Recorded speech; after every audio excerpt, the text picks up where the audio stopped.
for joining us. And for those that are new, welcome. My name is Becky Megas, she, her pronouns, and I am the founder and chief care connector for Women in Sustainability. For Women in Sustainability is an inclusive social and environmental justice nonprofit that is dedicated to caring for the people that care for the planet through community, advocacy, resources, and education to create a sustainable and equitable future through the feminist viewpoint and leadership.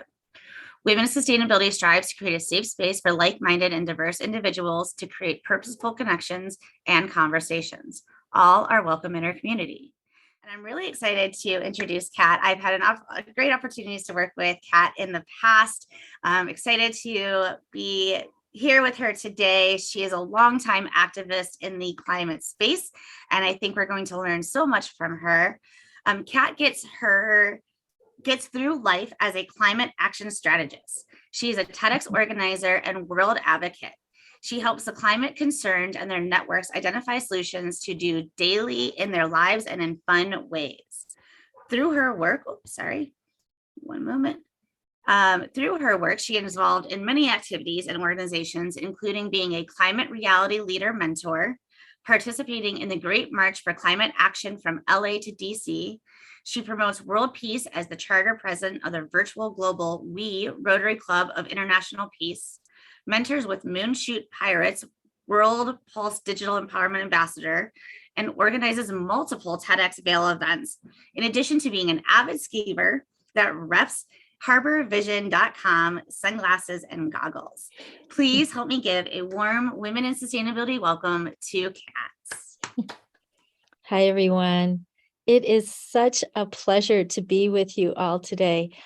We're going to tell her story together, all of us. I'm going to start with the introduction. We'll learn some things along the way. You'll get to calculate your carbon footprint, and we'll end up in a very positive solution ending. And you're going to help write the story. So give me one moment here. Let's see where I can find that. One moment. Let's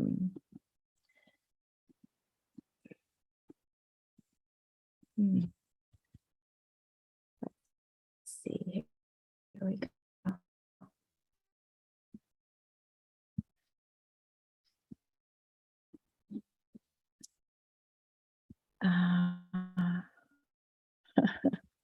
Here we are. Okay.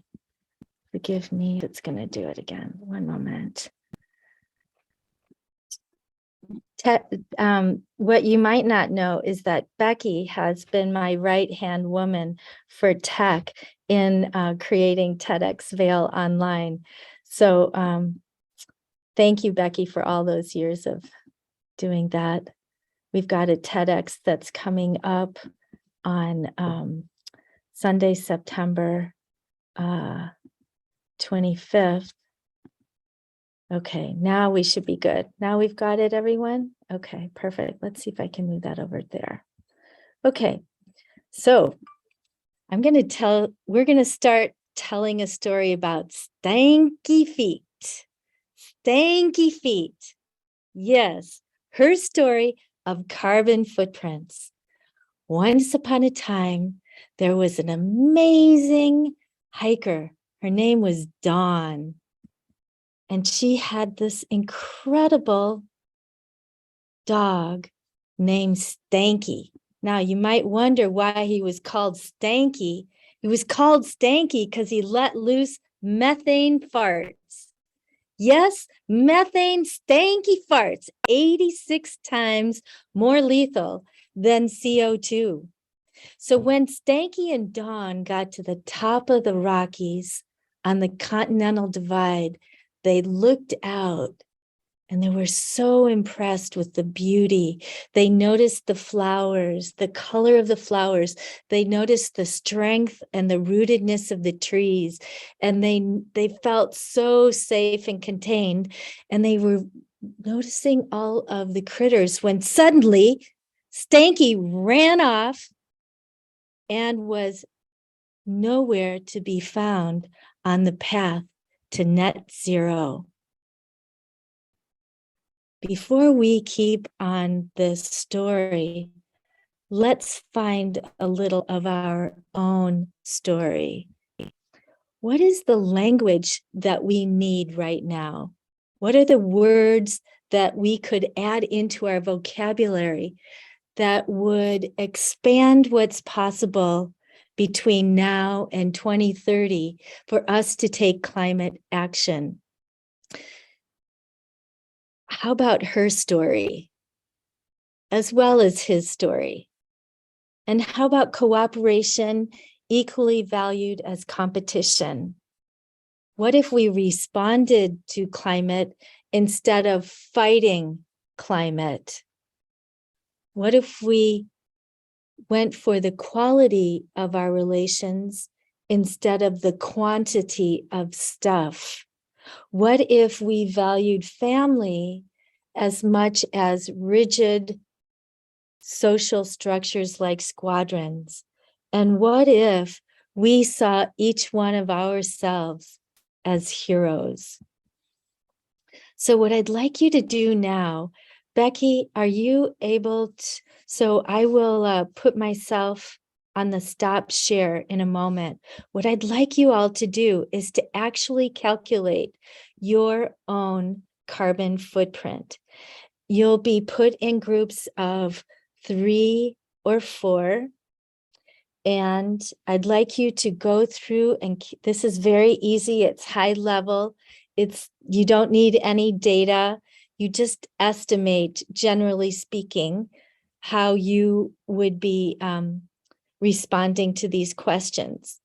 And then go to the page that looks like this, that says by consumption category, and then stop. And then if you still have time and there are others in your group who have also finished, feel free to have a conversation about that. We'll bring you back at 7 minutes and we'll see how that experience was for you. Okay, so now I'm going to stop sharing, right? Stop sharing. Okay, Perfect. so now are you able to do that? Yep, I'm Okay. ready. All right. All right, well, everybody. Let me see before everybody goes in, who has calculated your carbon footprint before?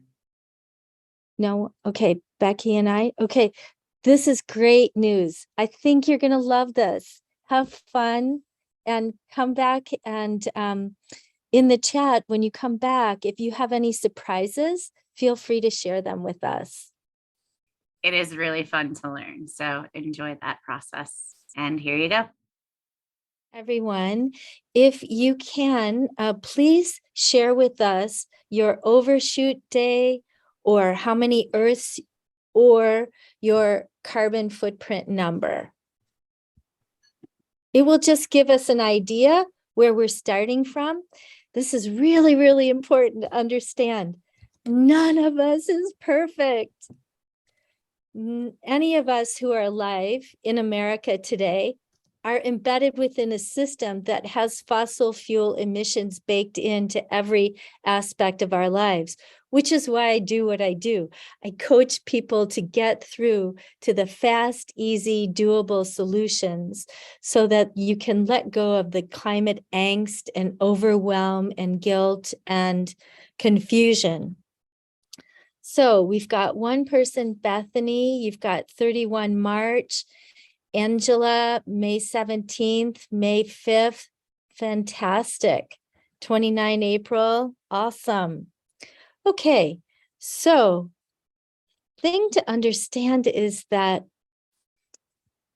the average American has a carbon footprint of 16. So I didn't see many of those here yet. Maybe you have to go a little bit farther in the process of calculating your footprint. But the information to know is that where we need to be is at 2. So we have an 8-fold change that we need to make. So the great news about that is there's plenty of opportunity for innovation. And some of you are involved in companies or initiatives or projects or programs to address this. And so excited to have you here and see how we are getting through this together. So let's go back to the ecological footprint. How many planets do we need if everybody lives like us? I'm guessing that, not seeing your chat right now, that most of us have many more than one planet. And this is the case for almost everyone living in the Western world, unless you're really sequestered and out of social life. So the thing to do is to recognize that this has been the pattern of the Earth Overshoot Day from 1970 to 2019. And you can see that we're sort of at a plateau, but really what we have to do is rapidly reduce that over the next 8 years. And why does the time matter? Because every solution that we do now has an outsized impact moving forward. We're right at the tipping point. We don't want to get there. We want to stay away from that dangerous ledge. So let's go back to co-writing her story together. Would you choose wild or paved? And put in the chat, if you would, what you would choose. So options for wild are that we have a close connected relationship, that are intact and evolved over billions of years. On the paved side, we've got cities that use concrete, steel, building materials to aggregate safe shelter for humans, often at the cost of other life forms that would be there. So there's a pro and a con to each. If you choose wild, tell us why. If you choose paved, tell us why. What we'll do is, when this is all done, throughout the choices that you make, we'll aggregate a story and I will email that to all of you. So will we choose green or regreen? So if we choose green, it indicates that we are holding intact these green ecosystems, these live spaces that know how to right relation with each other. Or do we choose to invest our life forces, our resources in places that have been disturbed that need to be regreened?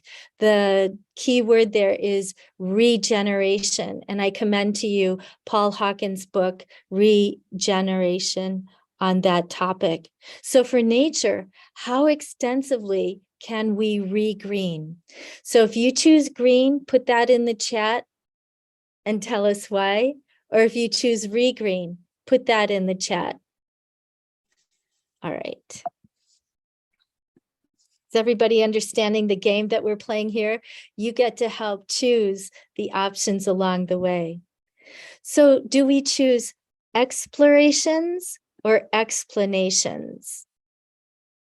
Explorations give us a freedom, an openness, a sensual connection to whatever experience we're having. Or do we choose explanations that tell us what the science says, that give us strict boundaries and formulas for extrapolating into the future?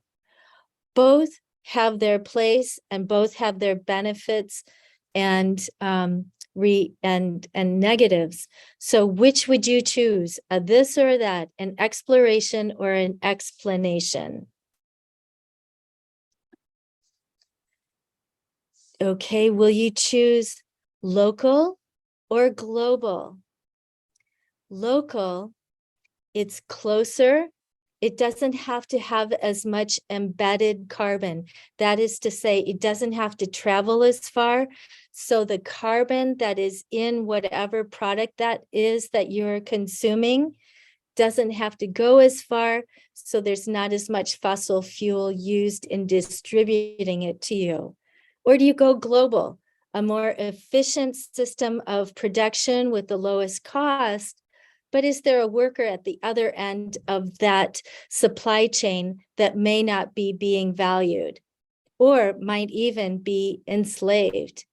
So for our food, a question that we can ask is, how can we spark a worldwide shift to healthier food systems? Which do you go for, global or local? All right. Action or inaction?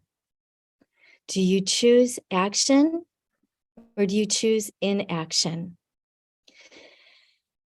Action brings us to an actual difference in the conditions that we find ourselves in.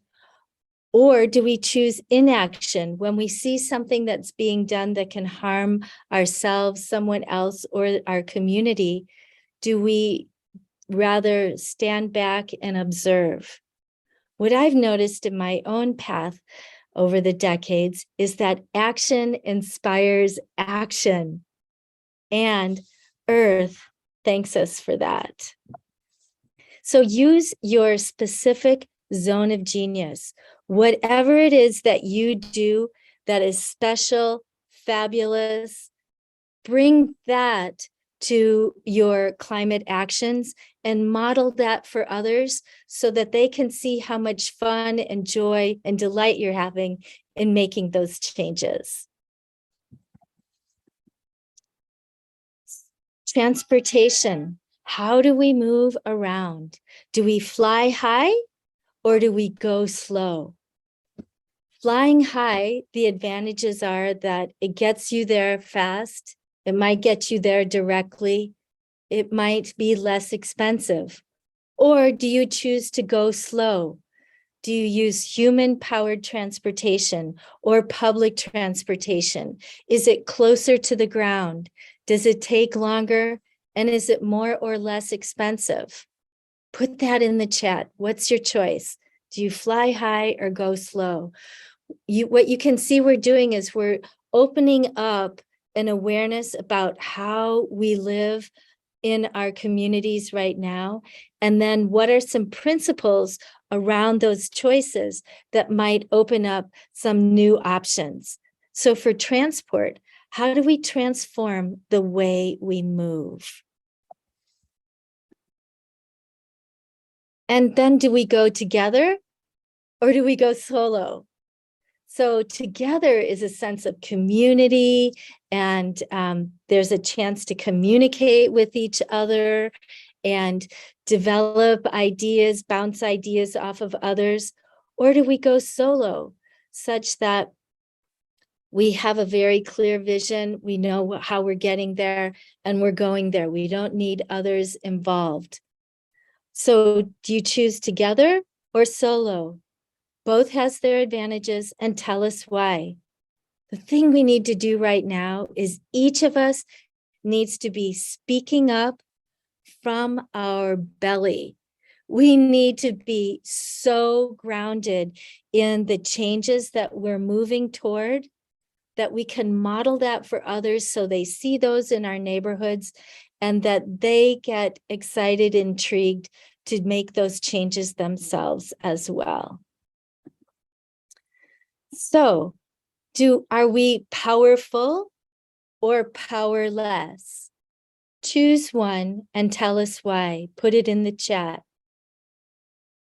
When we feel powerful, we engage, we vote, we stand up, we resist the things that we feel are unjust when it comes to climate. And this is a big piece of what's happening in climate change right now is when I walked across the country from LA to DC, many poor communities were situated right at the base of fossil fuel extraction in LA. Right from the street, we could see the oil derricks right behind houses. In the south side of Chicago, we could see huge oil refineries at BP. We could see coal ash mountains. These kind of things create so many health disruptions. So do we feel powerful in speaking up and resisting that? Or do we feel powerless and do little or nothing? Either is fine. Just know that wherever you are, you don't have to stay there forever. That we can make incremental choices multiplied by millions of people add up to a big shift. So how can we rapidly change our power systems to be 100% renewably energized? And then Becky mentioned earlier that I'm a TEDx Vail organizer. And thanks, Becky, again for helping to co-create TEDx Vail Countdown for the first time when we used the OYE platform, which, by the way, we're doing another event Sunday, September 25th. Love to have you in the conversation, very interactive. So we hosted a series of conversations online right after COVID shutdown occurred. And these were called Pause Countdown. COVID clues, climate acts, local impacts. The intention of that was, what could we learn about our current emergency that we could then take and apply to our climate emergency so that we could see how it was impacting our local community and come out on the other side wiser, more prepared, acting precautionarily as a community. Right now, we're at 1.5 degrees centigrade is where we're supposed to be heading. Where we are, in fact, heading is 4 degrees centigrade, which I think is between 7.5 and 8 degrees Fahrenheit.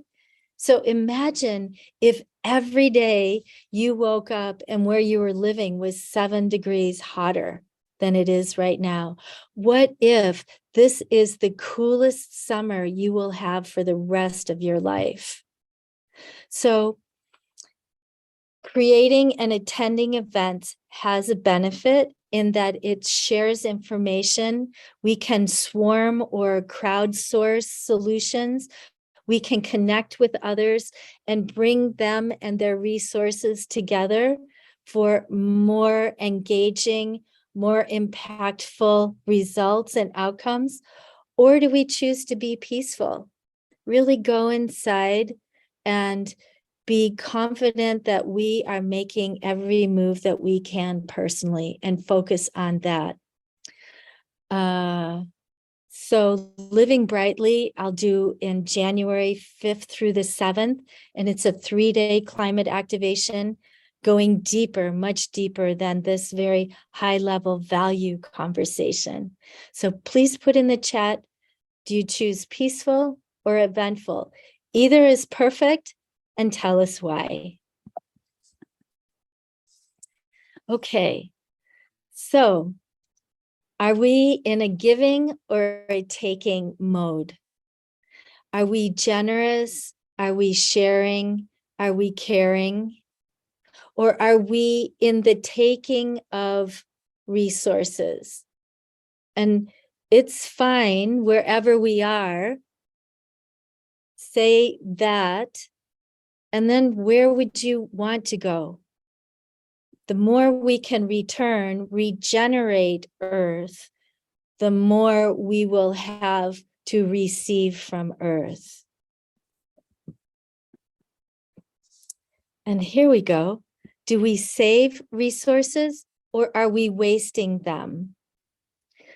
I remember my grandma, when she would make jelly, she would have those mason jars and she would reuse them over and over again. So she saved that and she valued that glass jar. And that raspberry jelly as a little kid was like gold. I loved that. It was so tasty and yummy. I couldn't wait to get home from school and visit my grandma. So I learned from her the value of saving things. Or do we waste things? Before we started this today, we had a conversation about recycling in Denver. Great, great initiative. And the details need to be worked out. So the other thing is to have fun.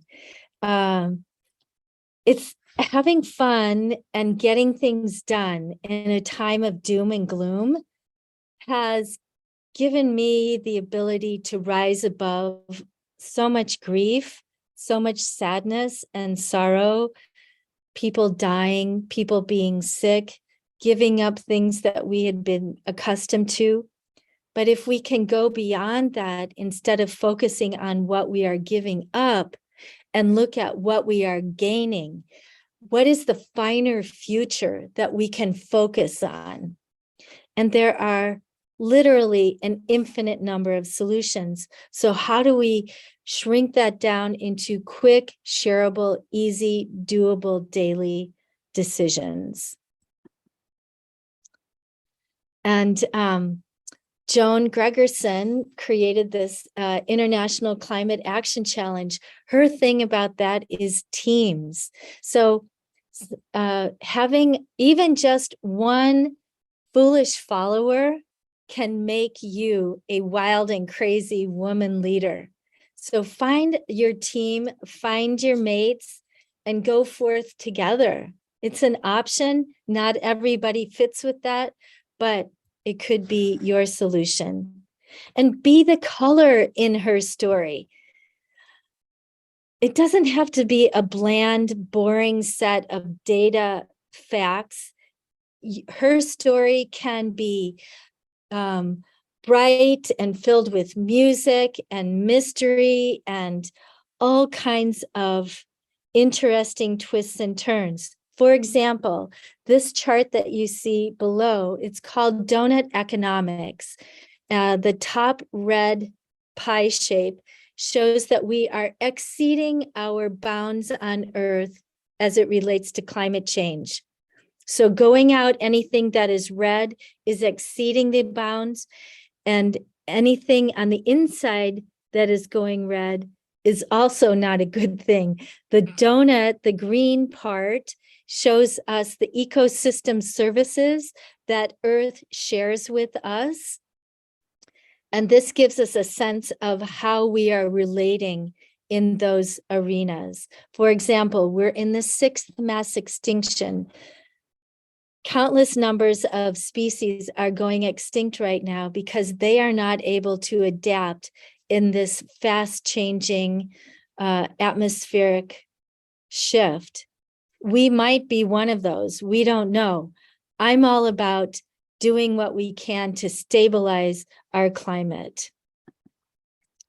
And then, Shiro, that's what I call each one of you. Unless you're a guy, I'll call you a hero.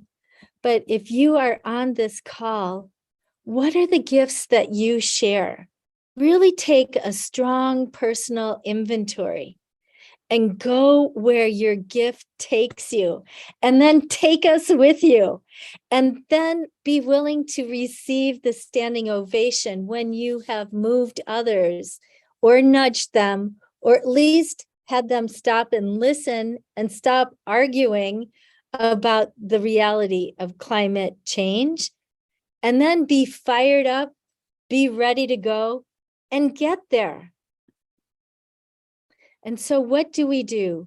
We switch our carbon footprint to our climate blueprint. Here are some clues. So, 7 simple steps to ease your climate angst. First of all, recognize the moment that we're in. It's real. It's us. We're causing it. It's bad. And it's up to us to do something about it. Since we created the condition, it's most likely that we're going to have to be the ones who create the solutions. So know your footprint. Check, right size it. You know from being on this call today what your current state is. What's your size of footprint? So we invited you here to right size your footprint, to be a model for the right footprint. Right size it. If it's 23, what's it going to take to move it down inch by inch so you can walk on the planet lightly and brightly? And then dare to feel your feelings. You're going to have a lot of them. I have a full 180 spectrum, from super positive, excited, can't wait to get out there exuberance, to, oh my God, I don't know if I can get out of bed another moment. So the key is to use your feelings as a sensor, to recognize when it feels positive and that you're probably moving in a good direction, but don't give up on those hard to feel feelings, the anxiety, the overwhelm, the confusion. Those are also clues to places that we can grow, to places where we have wonder. We're not quite sure what the solution is, and we still need to know more. So feel those feelings and then do something about it. Don't stuff them. Once you have them, be sure that you find a way to express them, either professionally or with a family member, with a partner, in a Zoom room.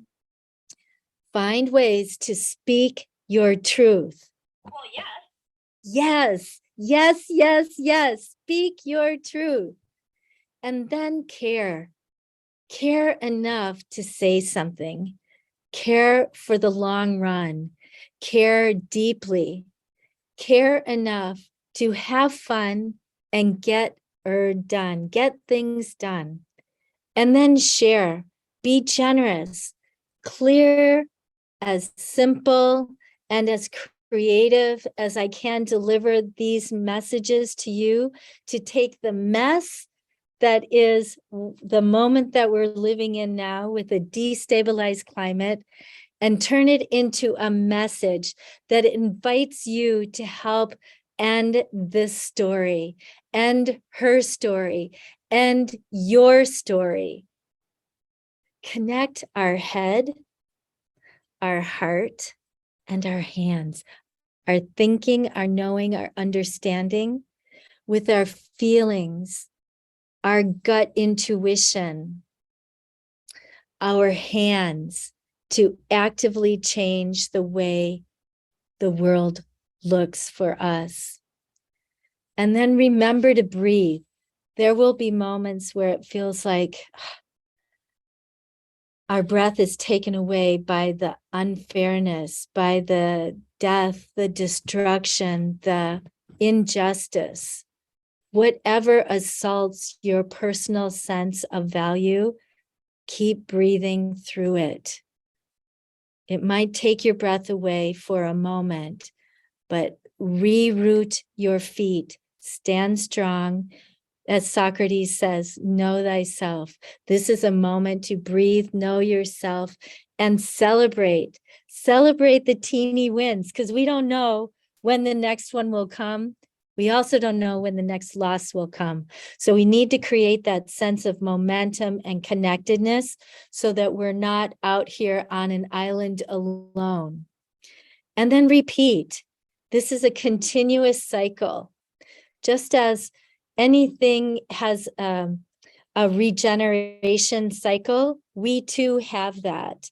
So Earth is this incredibly rich, vibrant set of systems that have evolved over billions of years. And we get to be alive right now at the moment of choice, a time where the Earth could check out a lot of current species living here, or could support a much more rich and vibrant community. So where it says start here in this image are some clues to ways that you can actually turn your carbon footprint into a climate blueprint. Repair and reuse. Listen actively. Stay in your center. Drive electric. Fly less, walk, bike, hike more. Speak up, be specific. Less is more. Be enough. Those are just some of them. So I just want to say thank you for, on behalf of Dawn and Stanky, thank you for playing, and thank you for helping us write her story of the carbon footprint to the climate blueprint.